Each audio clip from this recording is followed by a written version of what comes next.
ಹೊಳೆನರಸೀಪುರ ಪಟ್ಟಣದ ಕಂಚುಗರರ ಬೀದಿಯಲ್ಲಿರುವ ನೇಕಾರ ಕುರುಯಿನಶೆಟ್ಟಿ ಜನಾಂಗದ ಎದುರುಮುಖದ ಶ್ರೀ ರಾಮಲಿಂಗಾಂಜನೇಯ ಸ್ವಾಮಿ ದೇವಾಲಯ, ತಾಲೂಕು ಆಫೀಸ್ ಹಿಂಭಾಗದ ರಿವರ್ ಬ್ಯಾಂಕ್ ರಸ್ತೆಯ ಬಲಿಜ ಜನಾಂಗದ ಶ್ರೀ ವೀರಾಂಜನೇಯ ದೇವಾಲಯದಲ್ಲಿ ಹನುಮ ಜಯಂತಿ ಪ್ರಯುಕ್ತ ವಿಶೇಷ ಪೂಜಾ ಮಹೋತ್ಸವ ವೈಭವದಿಂದ ನಡೆಯಿತು.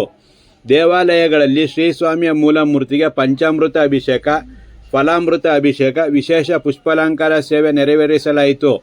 ನಂತರ ಮಧ್ಯಾಹ್ನ 1 ಗಂಟೆಗೆ ಮಹಾಮಂಗಳಾರತಿ ನೆರವೇರಿಸಿ ಭಕ್ತರಿಗೆ ತೀರ್ಥ ಪ್ರಸಾದ ಹಾಗೂ ಅನ್ನ ಸಂತರ್ಪಣೆ ವ್ಯವಸ್ಥೆ ಮಾಡಲಾಗಿತ್ತು.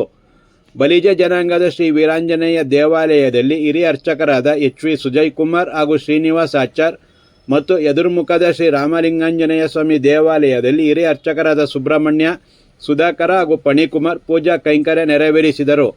ಪೂಜಾ ಮಹೋತ್ಸವದಲ್ಲಿ ತಾಲೂಕು ಬಲಿಜ ಸಂಘದ ಅಧ್ಯಕ್ಷರಾದ ಎಚ್.ಜಿ. ವೆಂಕಟೇಶ್, ಉಪಾಧ್ಯಕ್ಷ ಎಚ್.ಎನ್. ರವೀಂದ್ರ, ಕಾರ್ಯದರ್ಶಿ ನಾರಾಯಣಸ್ವಾಮಿ, ಖಜಾಂಚಿ ಪಿ. ಶಂಕರ್, ಪುರಸಭಾ ಸದಸ್ಯ ಸಾವಿತ್ರಿ, ಹಿರಿಯರಾದ ಗೋವಿಂದರಾಜು, ನಾಗೇಂದ್ರಸ್ವಾಮಿ, ಡಾಕ್ಟರ್ ಜಗದೀಶ್, ಉದ್ಯಮಿ ಧನ್ಯಕುಮಾರ್, ರಾಧಮ್ಮ, ರೂಪಾ ಹರೀಶ್, ಜಯಶ್ರೀ, ಜಗನ್ನಾಥ್, ರಾಘವೇಂದ್ರ, ಆನಂದ, ನರಸಿಂಹ, ಕುರುಯಿನಶೆಟ್ಟಿ ಜನಾಂಗದ ಕಮಿಟಿ ಅಧ್ಯಕ್ಷರಾದ ಎಚ್.ಎಸ್. ಸುದರ್ಶನ್, ಆರ್. ರಮೇಶ್, ಎಚ್.ಟಿ. ನರಸಿಂಹಶೆಟ್ಟಿ, ರಾಘವೇಂದ್ರ, ಸುದರ್ಶನ್, ಎಚ್.ಬಿ. ಹರೀಶ್, ಜಗದೀಶ್, ಗುರು, ದಯಾನಂದ, ರಂಗಸ್ವಾಮಿ, ರವಿಕುಮಾರ್, ಶ್ರೀನಿವಾಸ, ಎಚ್.ಆರ್. ಬಾಲಕೃಷ್ಣ, ಎನ್. ಅಕ್ಷಯ್, ಬಾಲಕೃಷ್ಣ, ಗಗನ್, ವಿಜಯಕುಮಾರ್, ಸುಬ್ಬಣ್ಣ ಇತರರಿದ್ದರು.